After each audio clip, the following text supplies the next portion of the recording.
These are easy, fast, and cheap. Let's do it. Hey guys, today we are batch cooking 16 meals in just a couple of hours. I'm going to show you my favorite tips for keeping all of it organized and how to clean and sanitize your kitchen. That's a lot, so let's jump right in. I look very tired, and that is true. There's a lot going on right now. No school! I know I feel more prepared and at ease when I have to think less in the kitchen. Batch cooking is one of the easiest ways for me to feel low stress during the week and not like I constantly have to run out and go to the store. And oh man, I get it. You go into the grocery store and it feels like there's nothing available. You feel in a season of scarcity. But I'd encourage you to lean into a season of abundance. There's so much available at our fingertips, and I put recipes down below of things that you can really still find in lots of stores.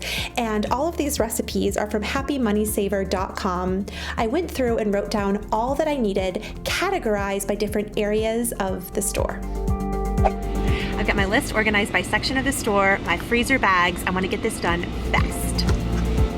All of these recipes are totally free, lots of them gluten, dairy, and even meat-free, and they use items you can definitely still find or probably things you already have at home.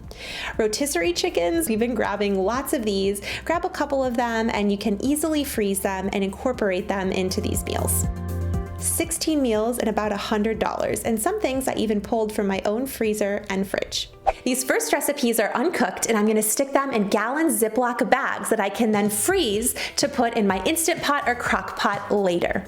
One of my favorite hacks is to take Dollar Tree napkin holders, put your Ziploc bags inside of them, and it makes them super easy to fill up. The key is when I went shopping, I doubled all of the recipes, and that way I'm going to have 2 as opposed to 1. It's not any extra work for me. First, we're making a cilantro lime chicken, and the only fresh ingredients you need are cilantro and limes. But you could get these frozen or use lime juice from concentrate, but you need about 4 limes for a double batch.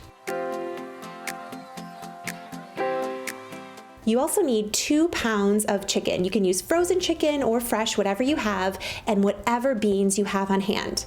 Also frozen corn, there's lots of this in the stores right now, and minced garlic. I love to buy these little cans. All of the recipes use 1 can, so you know it's all gonna get used up. A cup of orange juice, fresh or from concentrate, whatever you have, and about a cup of broth. Then add your cilantro on top. These can go in your crock pot on low for about 6 hours or your Instant Pot for about 12 minutes after a saute. Next is beef and gravy. Use whatever red meat you have. Here I'm using cube steak, a half a cup of soy sauce, onions, some minced garlic, and about 2 tablespoons of Worcestershire sauce. Add black pepper to taste, cook on low in your crock pot for about 6 hours, and you can put the rest in a saucepan to whisk down to make a gravy. Next, we're making chickpea soup. You need about half a cup of onions, 1 bag of sliced carrots will make 2 servings, 2 cans of chickpeas, and of course, I love adding a little bit of garlic, and about 1 cup of any rice of your choice. Then you're gonna add in about 2 cups of chicken broth. You could also use vegetable stock if you wanted to. A few pinches of poultry seasoning, celery salts, and red pepper flakes also do the trick. Cook on high for 3 to 4 hours in your slow cooker. And something new I've started doing is pre-portioning chicken and sauces to go on top of it. I love honey chicken sesame sauce. Add about 1/3 cup of cornstarch to about 2 pounds of chicken to a freezer bag, and you're gonna stick that right in. You just saute the chicken in the pan, and the glaze is super easy. It's just honey, soy sauce, minced garlic, some sesame seeds, and red pepper flakes are optional. My kids love lasagnas, so I like taking frozen ravioli, especially when I can find it on sale. I add some ricotta and spinach along with marinara sauce and a few layers, and this is a super quick reheat. About 2 cans of pasta sauce will do you right. Add a little bit to the bottom of your pan and add your frozen ravioli. You need about 30 ounces of ricotta and about 16 ounces of frozen spinach. You're gonna mix that up, spread on, add more marinara, and then top with a bit of mozzarella cheese.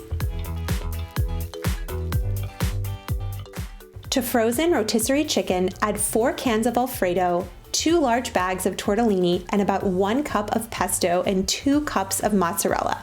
Parmesan cheese is optional. Mix it all up, and then you're gonna add this straight to baking pans. Oh man, your kids will love it. Cover both with foil and bake at 375 for about 30 minutes. They store great in the deep freeze. Welcome to our deep freezer. So here's how I keep it organized. If you struggle with things getting lost in the deep freeze, I have the secret. These reusable grocery bags. You just pull these out. This is all of our cheeses. Here we have all of our seafood. All of our casseroles right in there. But this is really great to have on hand, and frozen veggies are cheaper and pack just as much nutrients, if not more, because they were frozen at the peak of freshness.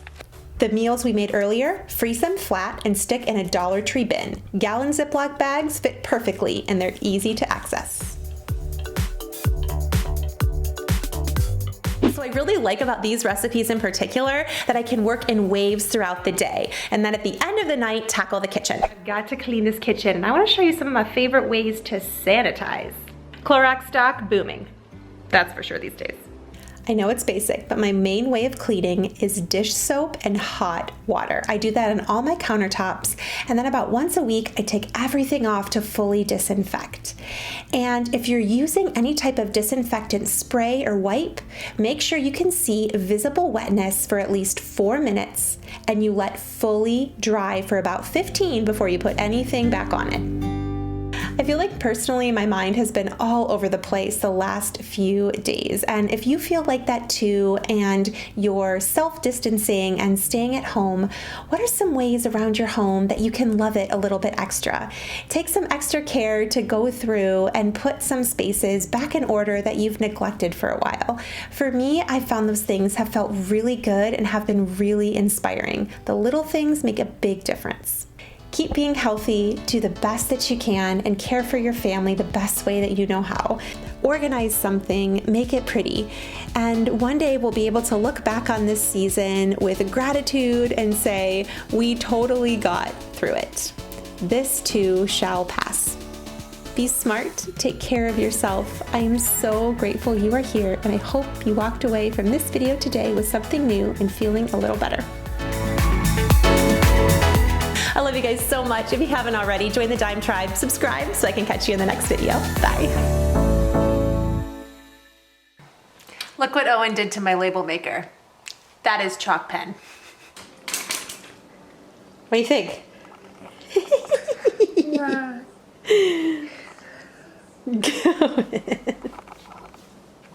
Oh, Dad! Little puppies! Little puppies are coming! Dad! Welcome to the city, population shark.